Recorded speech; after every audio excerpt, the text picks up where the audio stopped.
Okay. Are we running? Yes, we are. So the first thing you started doing on this was the stack. Was the stack. And then I tried to did the running boards on here.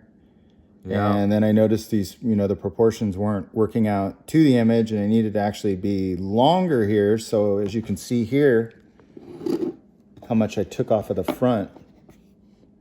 Oh, yeah. By the firebox. Yeah. So I shaved all that, cut the sides down. This was a lot of work taking all that out. Of and then course. I worked on the cab, and if you look at the image of the cab, none of that's in the image. So I had to eliminate all that. Right. Eliminate the well, you went mullions to an arch, between the windows. an arch roof too on this. Radial. Right? Radial. Yeah, right. Yeah. And that's how it is. If you look at the photo, it appears to be.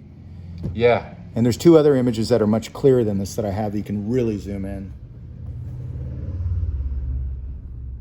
Yeah, I think what. Yeah, so that was another hang-up. I had the peaked roof right here. That's on the Tyco, the Mantua General, right? Right. And then I noticed the radial. Did you turn your stack? I did. So this actually on screws with a 256 screw. The arrestor is all handmade. You can see in the bottom, boy, that took a long time. And I made probably 6 of these before I got it to look how I wanted it to look. Right. But the stack itself is the original general stack? No. This I turned out of a piece of brass. How did you get the angle? So you figure out, you measure right here, you measure your width right here, you measure your height of the top band, and then you measure here. So this was a solid piece that was the solid piece size of brass, of the threaded. top. It's exactly, And you took a lot of brass off of that. Well, let me see. So the stock started off just like this. Oh, yeah, that's what I'm saying, yeah. There's your You stack. had to do a lot of shaping There's on A, that. there's B. It's not that difficult. Once you set it, here it is. Well, yeah, I can say that easier. Thank you, yeah. Right. Easy for you, difficult for me. And then the bottom, I got a little arty on the bottom and actually did those rivets. Yes, I see. It's a little exaggerated, but I like it. I like the look of that. And it actually is loose. It's a separate piece that just sits in there. And then this flange is turned. All this is turned and it's one piece. And then to show those rivets, I used the micro scale decal rivets. And you think the bands on this locomotive, which are slightly different, or lighter color, could be a Russia iron the lower piece. grade Russia iron. Yeah. I'm sure there's... For a painting scheme. Right, and we see that shine. Yeah. Often. Yep. Yep. And it was noted in something I found, I believe I shared it with you, about the lower grade Russia iron was used on roofing. Right. And different things like that. So it would have been available and would have been lower grade, but heavy duty, right? Wouldn't rust. Yeah. So, I mean, I think that's... And the silver I did on here, I didn't want to go too shiny. I don't want to... I'm going to fool around with it. But it looks kind of neat, contrasting it. This is going to look so different. It's going to lose a lot of its glamour. Well... But yeah, but it'll be accented once you get this thing painted up. And the tender, of course, is scratch built. Yes, and here's kind of the jig. I actually watched a gentleman on YouTube make one very similar to this. So you can see how you have to bend the banding, figure out your sizes. And I wanted to do the exact rivet pattern.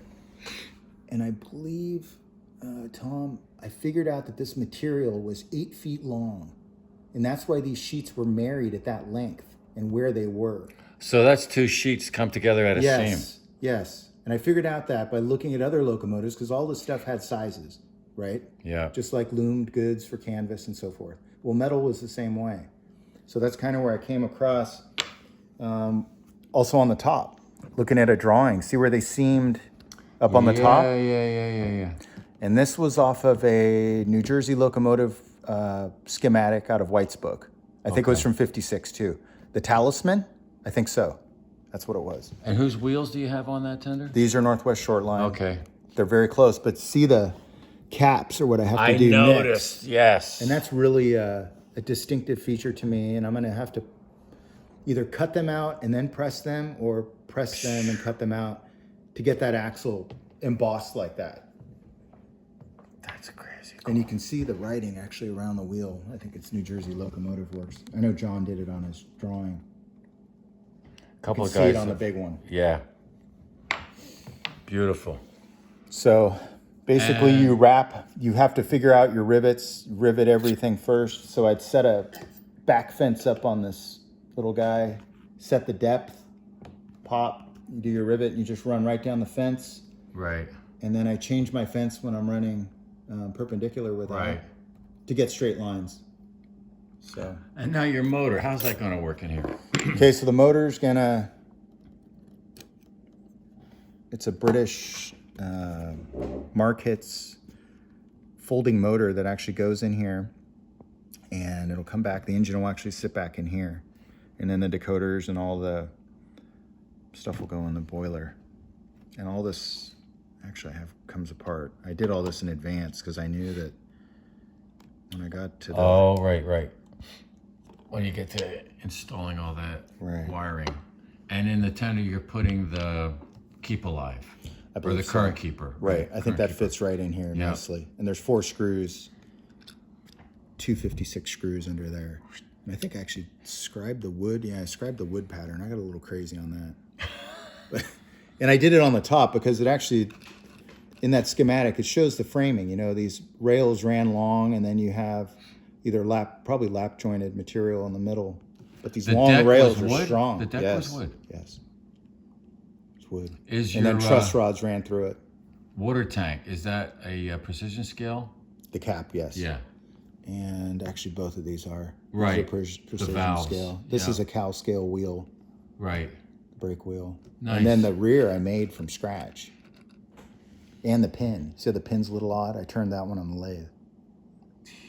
But it should set up for different 2 heights that I have on my freight cars.